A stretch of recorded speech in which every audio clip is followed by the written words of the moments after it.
Recording in progress. Chitrambalam. ஐந்து கரத்தனை யானை முகத்தனை இந்துவின் இளம்பிரை போல மெய்த்தனை நந்தி மகன்றனை ஞானக் கொழுந்தினை குந்தியில் வைத்து அதையே நுனை போற்றுகின்றனே. எல்லாம் அல்ல அருள்மிகு வடிவுடையனார் பாண்டி கொடுமலைநாதர் திருவடிகளையும் எல்லாம் அல்ல சிவகாமி நமது கூத்தப்பெருமானுடைய திருவடிகளையும் மனமொழிகளால் வணங்குகின்றேன். இதுவரை யாரெல்லாம் எனக்கு ஜோதிடம் கற்றுக் கொடுத்தார்களோ அனைத்து குருமாருடைய திருவடிகளையும் என்னை இந்த உலகத்துக்கு அறிமுகப்படுத்திய போற்றுதலுக்கும் மனதுக்கு குருநாதர் திண்டுக்கல் சிந்தராஜையா அவருடைய திருவடிகளையும் மனமொழிகளால் வணங்குகின்றேன். அனைவருக்கும் வணக்கம். மாணவர்களே, இன்னைக்கு நியூஸ் சார் வந்து ஒரு கேள்வி கேட்டிருந்தாங்க. அதாவது ரோட்ல பஸ் எல்லாம் ஓடுது இல்ல, இது சுக்கரன் பஸ் சுக்கரன் ரோடு வந்து தார் ரோடா இருந்தாலும் சரி இரும்பு ரோடா இருந்தாலும் சரி சனி பகவான் டயரு அடிச்சு அடிச்சு அடிச்சு அடிச்சு சனி அடிவாங்க இல்ல, அப்ப சுக்கரன் வந்து சனி அடிக்குமா சார் அப்படின்னு கேட்டீங்க. அப்படி இல்ல, அப்படின்னு ஒரு வகையில் உண்மை. சார் இது பண்ணிட்டாரு, அடிக்கும். எப்படி அடிக்கும் பாருங்க. அதுக்கு நம்ம இப்படின்னு கேட்ட உடனே எனக்கு மனசுல ஒன்று தோணுச்சு. அதை லாஜிக்கா அப்படியே போட்டேன். தார் ரோடு சனி பகவான், அது கர்மா. தார் ரோடு சனி பகவான், தார் ரோட இரும்பு ரோட சனி பகவான், சனி ராகும் கர்மா தானே. சுப்பிரமணியம் இருக்கானா? ரோடு வந்து சனி பகவான், சனி ராகு, இரும்பு ரோட இருந்தா சனி ஆச்சுங்களா. இப்போ இந்த கார் வந்து மாயை, சுக்கிரன். காரோ பஸ்ஸோ எல்லாம் சுக்கிரன் மாயை. இந்த உள்ளுக்கு பயணிக்கிறது வந்து ஆத்மா, சூரியன். ஆத்மா தான் பயணிக்குது சார். அப்ப நான் உங்களுக்கு என்ன சொல்லி கொடுத்துருக்கிறேன், நல்லா யோசிச்சு பாருங்க. சித்தாந்த பகவத் சொன்னேன், இறைவன் ஆன்மாக்கள் மலத்தை பற்றி கிடந்தது. இந்த மலத்திலிருந்து வெளிவருவதற்காக இறைவன் கொஞ்சம் அறிவு கொடுத்தான். மாயா மலத்தை கண்ம மலத்தை கொடுத்தான்னு சொல்லிக்கிறேன்னா, மாயை பற்றித்தான் இந்த ஆன்மா வந்து ஆணவத்திலிருந்து வெளிவரும் அப்படின்னு சொன்னா, கர்மா வந்து வெளிவரும் சொன்னா, ஏன் மாயை பற்றி வரும்? ஒரு மட்டத்துக்கு எது சுகம் தருதோ ஒரு மட்டத்துக்கு அதுதான் துன்பம் தருது. இது சுகம்னு போய் மாயையில ஆன்மா விழுந்துட்டு துன்பத்துல அடிவாங்கியில சோர்ந்து போகுது. அப்பதான் ஞானம் கிடைக்குது. இதெல்லாம் மாயை, இப்ப இருக்கிறது அப்ப இல்லாம போயிடும் அப்படிங்கிறது புரியுது. அப்போ மாயை புரியுதுங்களா? அப்போ இந்த பாருங்க, ரோடுங்கிற கர்மா மேல மாயைங்கிற சுக்கரன் டிராவல் பண்ணும். ஆனா ரெண்டு நண்பர்கள், ரோட்டோட ஒட்டிதான் கார் இருக்கும். நீங்க காரை கொண்டு தூக்கிலாம் இருக்க முடியாது. கண்டிப்பா நீங்க கூட இறங்கி போய் பெட்ரோல் ஏற்படுத்திக்கலாம். ஆனா எப்பவுமே கார் வந்து நிலத்தோட ஒட்டிதான் இருக்கும். ரெண்டு அவ்வளவு நண்பர்கள், பிரியா நண்பர்கள். ஆனா என்ன பண்ணும், இந்த ஆன்மாவை வச்சு கடத்து கார், இந்த ஆன்மாவை வச்சு மாயை கடத்தி கடத்தி கடத்தி கடத்தி ரோட்டை அடிச்சு அடிச்சு அடிச்சு கடைசியில் வந்தாகும் ரோடு தெரிஞ்சு வரும். அது போலதான் இவருங்க ரோடு தான் தெரியுது, ரோடு தெரிஞ்சு கொண்டு ஆகுது. அப்போ மாயை அப்படிங்கிறது சனி நண்பனா இருந்தாலும் இந்த ஆன்மாவை வச்சுட்டு அடிச்சு அடிச்சு அடிச்சு அடிச்சு தேய்ச்சு நம்ம பயணிக்க பயணிக்க பயணிக்க வாழ்க்கைங்கிற பாதையில பயணிக்க பயணிக்க நம்ம கர்மாங்கிற ரோடு என்ன ஆகுது, தேஞ்சு போகுது. வாழ்க்கையில் நம்ம எடுத்துட்டு வந்த கர்மா தேஞ்சு போகுது. சார் தத்துவம் அப்படி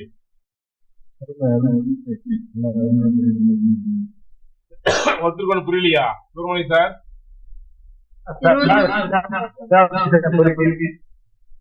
சத்தியமா புரியுதா கண்ணு? ரோடு சனி, காரு சுக்கிரன், உள்ளுக்கு வந்துட்டு போறாளு சூரியன் ஆத்மா. இந்த கார் என்ன எடுத்தாருன்னா, சனி வந்து ரோட்ல போய் போய் டம்மு டம்மு டம்மு குண்டு குடியில அடிக்குது, ரோட்டை அடிக்குது டயரு. அப்ப வந்து ரோடு சுக்கிரன் வந்து சனி அடிக்குதா அப்படின்னு கேட்டாரு. சுக்கிரனால சனி அடிவாங்குதான்னு கேட்டாரு. ஆமா, மாயை என்ற சுக்கிரன் ஆன்மா என்ற சூரியனை ஏற்றிக்கொண்டு இந்த ரோடு என்ற கர்மா மீது சனி மீது பயணிக்க பயணிக்க எது அடி வாங்குது? கர்மாங்கிற ரோடு அடி வாங்குது, குண்டுக்குழி ஆயிடுது. அதுபோலதான் வாழ்க்கையிலையும் கர்மா நம்ம பயணிக்க பயணிக்க பயணிக்க கர்மா மீது பயணிக்க பயணிக்க துன்பங்களை கடந்து கடந்து போக போக கொண்டு வந்த கர்மா நீத்து போகுது.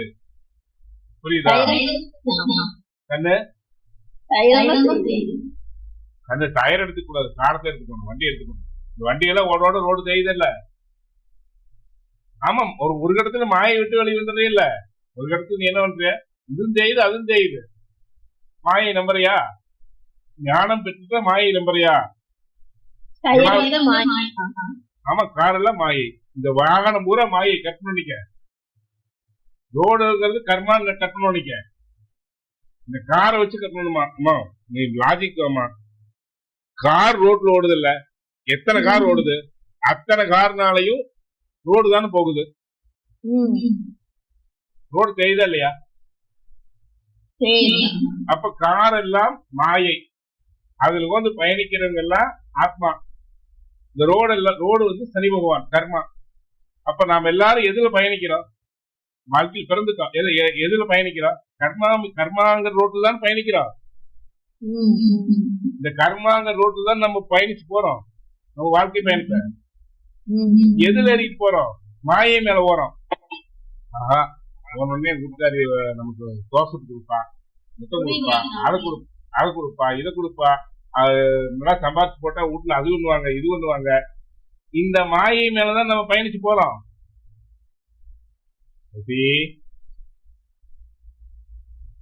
புரியுதாமா? அப்ப எது பயணிக்குது? வீட்டுக்காரி அப்படித்தான் பயணிக்கிறா, வீட்டுக்காரன் மேல நம்பிச்சு என்ன? அப்ப பயணிக்கிறோமா?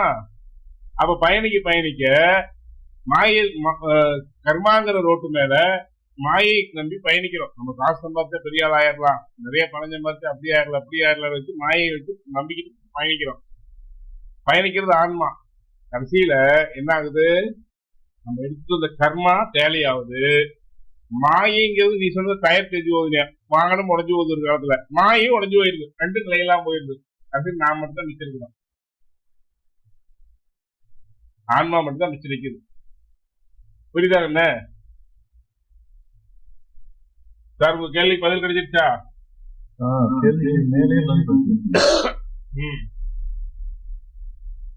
இதுதான் சார், ஒரு லாஜிக்க கொடுத்தா அதை கதையா உருவாக்குனா அதுக்கு பேர் அறிவு. அந்த லாஜிக் அப்படியே சொல்வதற்கு பேர் புத்தி. ரெண்டு வித்தியாசம் புரியுதா? அதுக்காக எனக்கு அறிவு.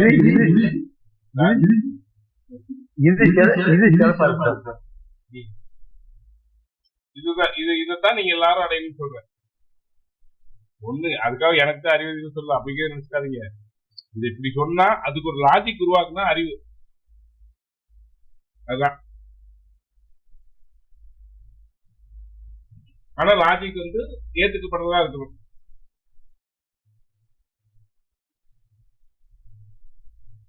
சுகந்தி மேம் புரிஞ்சுதா?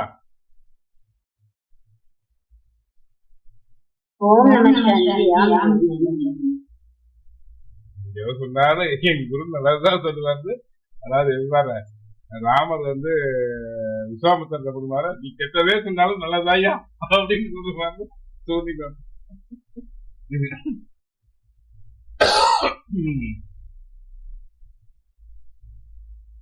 யோகங்கள் பலவிதம், மனிதர்களே பலவிதம், இதுல என்னமோ யோகங்கள் பலவிதம் சொல்லிட்டாரு அப்படின்னு சொல்றாரு. நந்தகுமார் சார் வணக்கம். நமஸ்காரம். இருங்க, மாற்ற என்ன வந்தது? எல்லாத்தையும் ஏமாத்த வேண்டியது இருக்குது.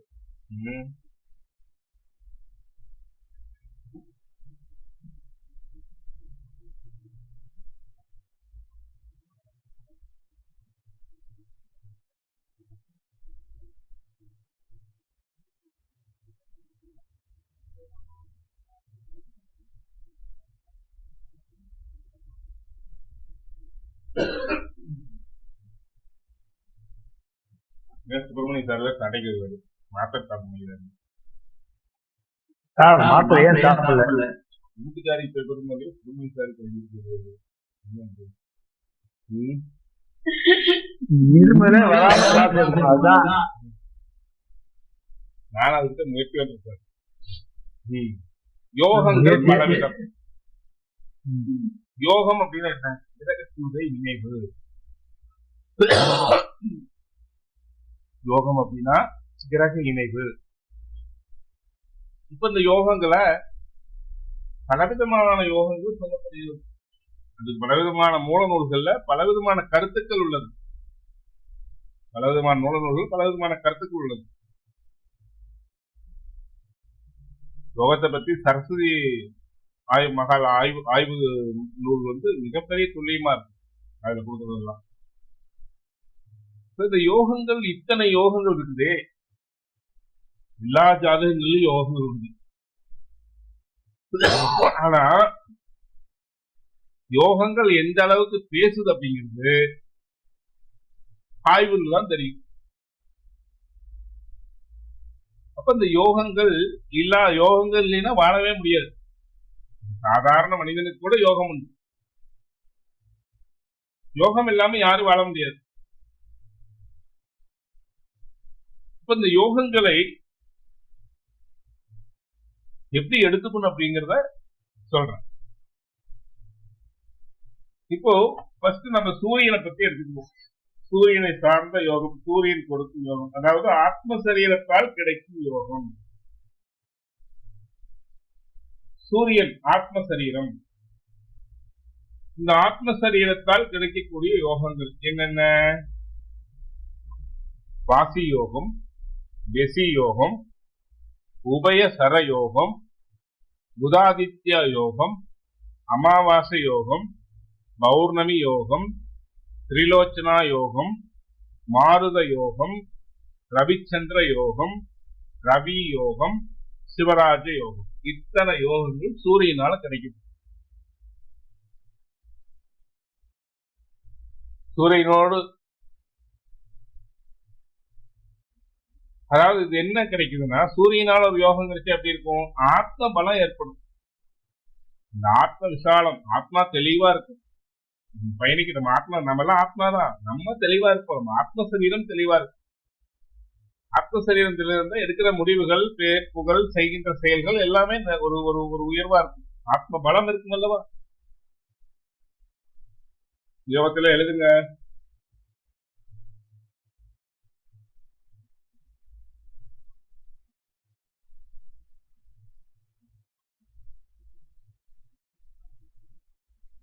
பண்ணுங்களா? அப்பா ரொம்ப வலிக்குது.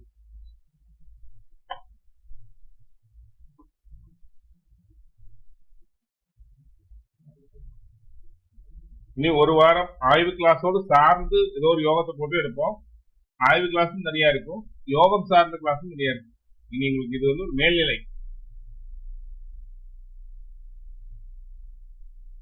ஏன்னா இதுக்கு யோகத்துக்கு ஒரு கிளாஸ் ஓட்டு, அதுக்கு ஒரு ஃபீஸை வாங்கி மாணவர்கள் எத்தனை கஷ்டப்படுறது. இருக்கிறதுக்குள்ளேயே சொல்லிக் கொடுத்துடலாம், அவ்வளவுதான். நம்ம என்ன மாதிரி எல்லாரும் இருந்துடாதீங்க, பழஞ்ச மாதிரி சொல்லு. தெரியவா? நீங்க என்ன முழுசும் பணத்துக்காக கல்வி கொடுக்க வேண்டாம், முழுசும் என்ன மாதிரி இது வேண்டாம். நம்ம பாணி வேற. சூரியனால் ஏற்படக்கூடிய யோகங்கள் வாசி யோகம், வெசி யோகம், உபய சர யோகம், புதாதித்ய யோகம், அமாவாசை யோகம், பௌர்ணமி யோகம், திரிலோச்சனா யோகம், மாருத யோகம், ரவிச்சந்திர யோகம், ரவி யோகம், சிவராஜ யோகம். சார் எழுதிட்டீங்களா? நூறு சார்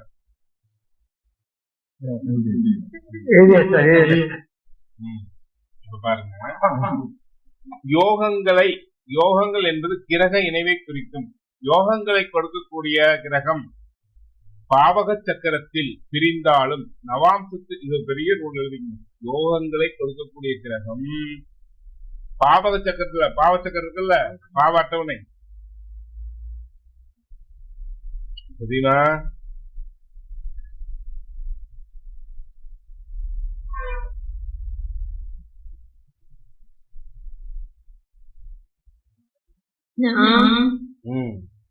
பாரு பாவக சக்கரத்துல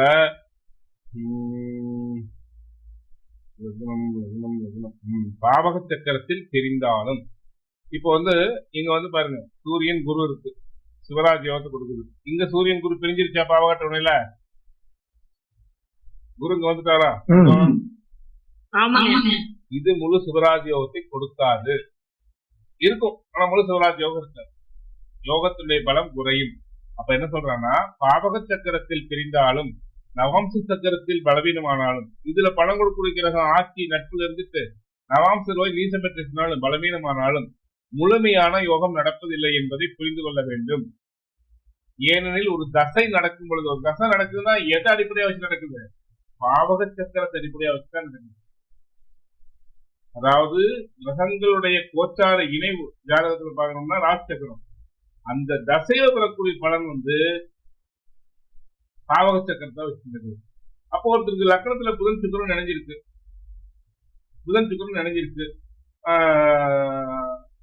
பாவகத்துல பிரிஞ்சிருக்கு. இது எப்படி சார் பலன் எடுக்கிறதுனா, புதன் சுக்கிரன் இணைந்த ஒருவர் இனிமையாக பேசுவார்.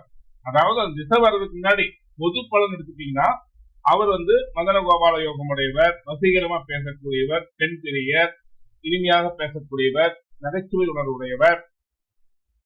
இதெல்லாம் கரெக்ட், இதெல்லாம் வரும், இந்த குணமெல்லாம் அவருக்கு இருக்கும். ஆனா சுக்கிர திசையோ இல்ல புதன் திசையோ வரும்போது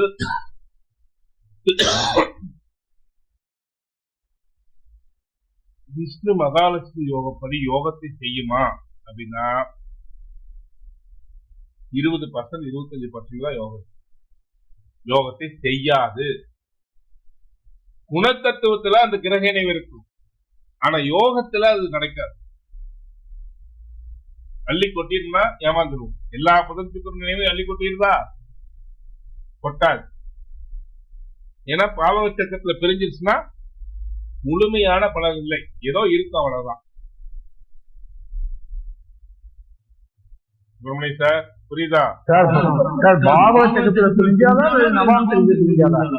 பாவக சக்கர நவாம்சத்துல பிரிஞ்சுதான் சார் வேணும். பாவக சக்கரத்துல நவாம்சத்துல ஒரே நட்சத்திர சார்பு இருந்தா தானே இணைஞ்சிருக்கும் சார். அவிட்டம் 2ஆம் பாதத்திலேயே 2 கிரகம் இருந்தா தான் நவாம்சத்துல இணையும், இல்ல நவாம்சத்துல இணையாது. புரியுதுங்களா? பாவக சக்கரத்துல பிரிஞ்சிருச்சுனாவே யோகம் செய்யாது, திசையில யோகம் செய்யாது. திசையில அதுக்குரிய முழு யோகம் நடக்காது. புதன் சுக்கிரன் விஷ்ணு மகாலட்சுமி யோகம், நல்ல பாவகங்களில் புதன் சுக்கிரன் இணைஞ்சிருந்து நல்ல பலமா இருந்து அதுக்குரிய திசை நடந்ததுன்னா பணத்தை அள்ளி கொட்டிடும். ஆனா பாவகத்துல பிரிஞ்சிருச்சுன்னா அதுல 30% தான் நடக்கும், முழுசு நடக்காது சார். குணத்தத்துவம் இருக்கும், ஆனா யோக தத்துவம் இருக்காது.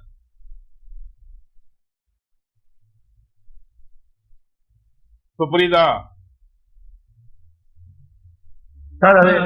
யோகங்களை கொடுக்கிற பாவச்சக்கரத்தில் இருந்தாலும் நவாம்சத்திலே பலவீனமானாலும் முழுமையான பலன் கிடைக்காது.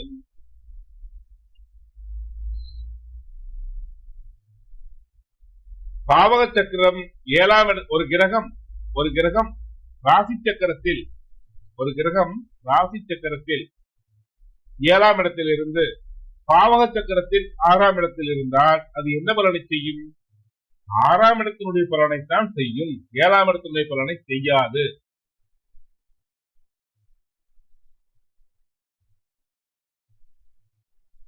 ராசி சக்கரத்தில் 7ஆம் இடத்தில் இருந்து பாவக சக்கரத்தில் 6ஆம் இடத்தில் இந்த கிரகம் 7ஆம் இடத்தினுடைய பலனை முழுசும் செய்யாது.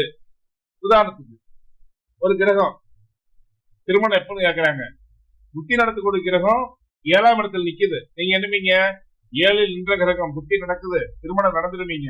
பாவக சக்கரத்துல 6 நிற்கும், அது திருமணத்தை செஞ்சு வைக்காது. பாவகம் என்பது குடகணிதம். அதாவது உங்களுடைய லக்னம், அதாவது நம்ம ஒரு லக்ன உதயத்துல பிறக்கிறோம். இந்த லக்னம் பிரிச்சு இப்ப நீங்க தனுசு லக்னத்துல ஒரு பிறந்திருக்காங்கன்னு வச்சுக்கோங்க. தனுசு லக்னத்துல 30 டிகிரி இருக்குது. இந்த 30 டிகிரியில எத்தனாவது டிகிரியில ஒரு பிறந்தார், அதுல இருந்து 30 டிகிரி ஒரு லக்னம். ஒரு ராசி அப்படி எடுத்துக்கணும். அப்படி பிரிச்சு போடுறது. இப்போ உதாரணத்துக்கு தனுசுல 20வது டிகிரியில் பிறந்திருந்தா மகரத்துல 20வது இதுல 10 டிகிரி, மகரத்துல 20 டிகிரி, மகரத்துல 20வது டிகிரி வரையிலும் நின்ற கிரகங்கள் தனுசுல 20வது டிகிரியில ஒருத்தர் பிறந்திருக்காருன்னு வச்சுக்கோங்க.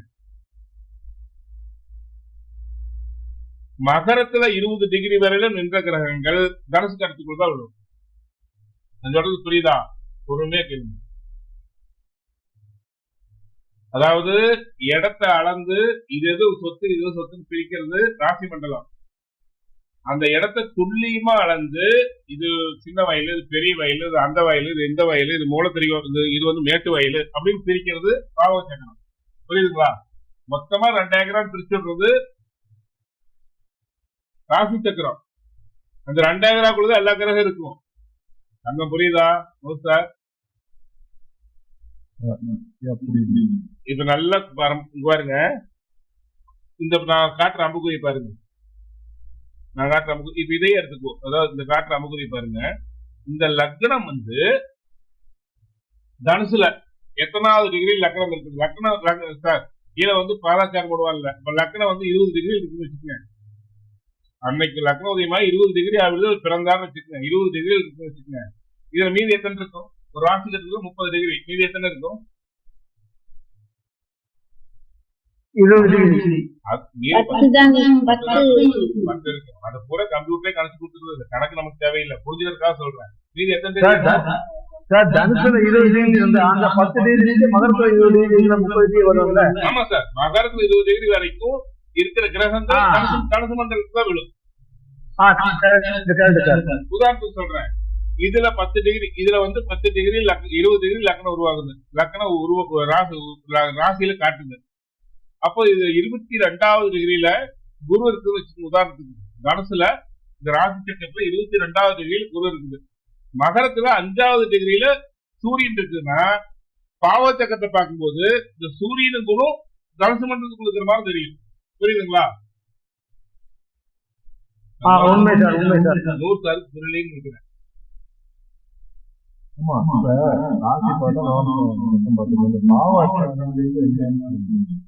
பாவக அட்டவணைங்கிறது ஒரு வயலை சீர்படுத்துவது மாதிரி. நீங்க ஒவ்வொருத்தரும் பிறக்கிறோம். நீங்களும் நானும் விருச்சிக லக்னம், நீங்களும் விருச்சிக லக்னம் வச்சுக்கோங்க. நான் விருச்சிக லக்னத்துல ஒரே நாள் பிறக்கிறோம். நீங்களும் நானும் ஒரே நாள் பிறக்கிறோம். புரியுதுங்களா? 2 பேரும் விருச்சிக லக்னத்துல பிறந்திருக்கிறோம். 2 பேரும் விருச்சிக லக்னத்துல பிறந்திருக்கிறோம். நான் வந்து 20 டிகிரி விருச்சிக லக்னம் 20 டிகிரியில் பிறந்திருக்கிறேன். நீங்க 10 டிகிரியில் பிறந்திருக்கிறீங்க. அன்னைக்கு கிரகத்தினுடைய சுழற்சி கூட ஒரே நாள்ல பிறந்தா ஒரே இடத்துல தான் இருக்கும். ஆமா, எல்லாமே சார் முக்கியமா ஒரே இடத்துல தான் இருக்கும். கிரகம் ஒரே இடத்துல. அப்போ என்னன்னு கேட்டீங்கன்னா, இங்க பாருங்க, நான் வந்து விருச்சிக லக்னத்துல 20 டிகிரி பிறந்திருக்கிறேன். அப்போ எனக்கு விருச்சிகத்துல 20 டிகிரியில் இருந்து தனுசுல 20 டிகிரி வரைக்கும் மொத்தம் ஒரு ராசி மண்டலத்துக்கு எத்தனை டிகிரி? ஒரு 30 டிகிரியா? 30 பாகை கொண்டது ஒரு ராசி. கரெக்டா? அப்போ எனக்கு மீதி எத்தனை பாகை இருக்குது தனுசுல? விருச்சிகத்துல 20 டிகிரி தாண்டிதான் நான் மறந்துருக்கிறேன். மீதி எத்தனை பாகை இருக்குது? 10 பாகை இருக்கா? ஆமா. இந்த 10 பாகையில் இருந்து நிக்கிற கிரகங்கள் கண்ணு நல்லா புரிஞ்சுக்கங்க. ராசி மண்டலம் அப்படியே அன்னைக்கு என்ன அச்சோ அதை காட்டும். பாவ சக்கர இடத்தை காட்டுங்கன்னா இந்த 10 பாகையில நின்ற கிரகங்கள், இந்த 10 பாகையில இருந்து நின்ற கிரகங்கள், சாரி இந்த 20 பாகையிலிருந்து நின்ற கிரகங்கள் கணக்கு எடுக்கணும். 20 பாகை பின்னாடி இருக்கிறது விட்டுறணும். 21ல ராகு இருக்குன்னு வச்சுக்கோங்க. ராகு வந்து 21ல இருக்குன்னு வச்சுக்கோங்க. நான் 20ல பிறந்திருக்கிறேன். ராகு 21ல இருக்குது. இந்த மாந்தி வந்து 15 இருக்குன்னு வச்சுக்கோங்க. பாவ சக்கரத்துக்கு கோவில் எங்க போயிருந்தா இந்த மாந்தி வந்து பின்னோக்கி போயிடும். எங்க? துலாத்துக்கு போயிடும். இந்த ராகு வந்து லக்னத்திலே இருக்கும், விருச்சிக லக்னத்திலே இருக்கும். இந்த பக்கம் தனுசுல 5வது டிகிரியில இந்த பக்கம் எத்தனை டிகிரி? இந்த பக்கம் 10 டிகிரி. இந்த பக்கம் மீதி இருக்கிறது 10 டிகிரி. நான் சொல்றது புரியுதா சார்? 30 வகையில இந்த பக்கம் மீதி இருக்கிறது 10 தானே? எனக்கு 30 டிகிரி வேணும் ராசி மண்டலத்துக்கு. ஒவ்வொரு சார் ஒட்டுக்கா 2 ஏக்கரா வாங்கிட்டீங்க. ஒவ்வொரு வயலையும் 15 சென்டா பிரிக்கிறீங்க. அப்ப பிரிக்கும் பொழுது அதை அளவுபடுத்தீங்களோ அது போல எனக்கு இதுல 20 டிகிரியில் இருந்து தனுசு மண்டலத்துல 20 டிகிரி வரை நிற்கக்கூடிய கிரகங்கள் எல்லாம் இந்த விருச்சிக மண்டலத்துக்கு பிரித்து போகணும்.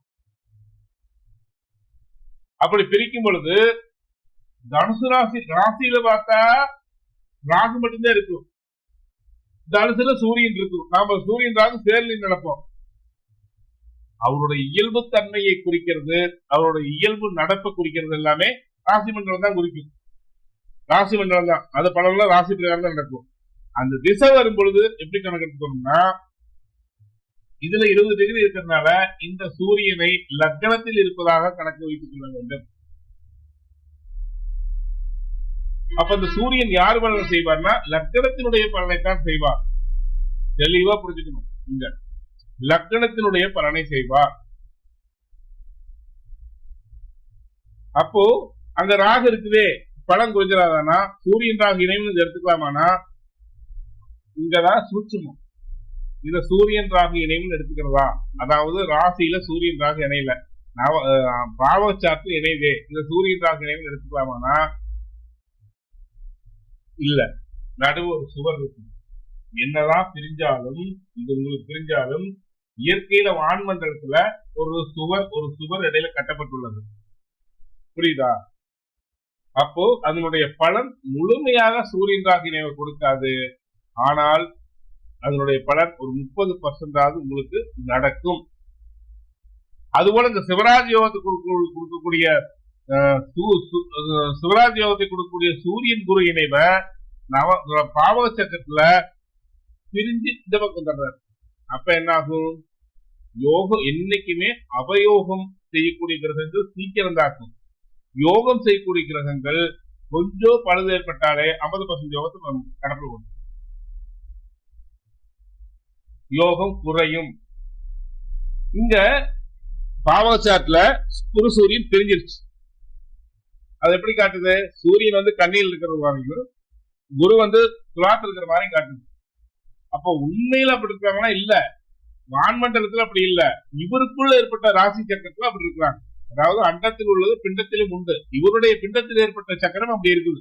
அப்ப அதனால இப்போ கோச்சாரத்துல இந்த சூரிய சுக்கிரன் மேல குரு கோச்சாரத்துல வராரு, சூரியன் குரு மேல கோச்சாரத்துல குரு வராருன்னா அப்ப நடக்கூடிய பலன் போல நடக்கும்.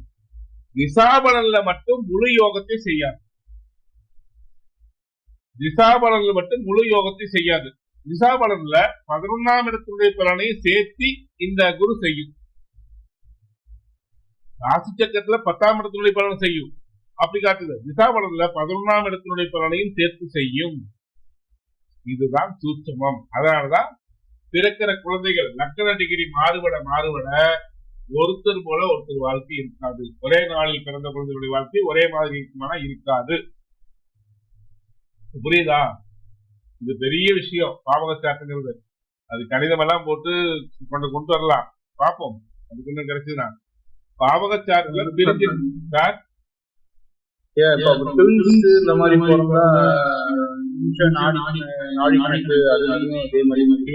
பாவக சக்கரத்தையும் பார்க்கணும், லக்னத்திலிருந்து 3ஆம் இடத்தை லக்னமா வச்சு பார்க்கணும். அதோட இன்னொரு இதை சொல்றான். ஒரு ராசி சக்கரத்தை, ஒரு ராசி மண்டலத்தை, அதாவது 20 மறந்துட்டு அதை எடுத்து வைக்கிறேன், அத்தனை பாகமாக பிரித்து அதுல இருந்து பலன் காணுங்கிறான். அது கஷ்டம். அப்போ லக்னத்தை வச்சுட்டு 3ஆம் இடத்தை லக்னமா வச்சு சொன்னீங்கன்னா கரெக்டா வரும். பாலசுப்ரமணியம் சார் என்னமோ கேட்டீங்க? ஐயா நான் ஒண்ணும் கேட்கலைங்க, வணக்கம் மட்டும் போட்டேங்க. நல்லா இருக்கா சிவா? புரிஞ்சுதா சிவா? சிறப்பா புரிஞ்சுதுங்க. அதுல என்னுடைய புரிதல் என்னன்னா, இந்த பாவக சக்கரம் ஒன்லி தசாபுத்தி பலன்கள் மட்டும்தான் பார்க்கணும். கோச்சார பலன்கள் நம்ம தான் பார்க்கணும். அதாவது ஜாதகனுடைய மொத்த இயல்பே ராசி சக்கரத்தை பார்க்கணும்.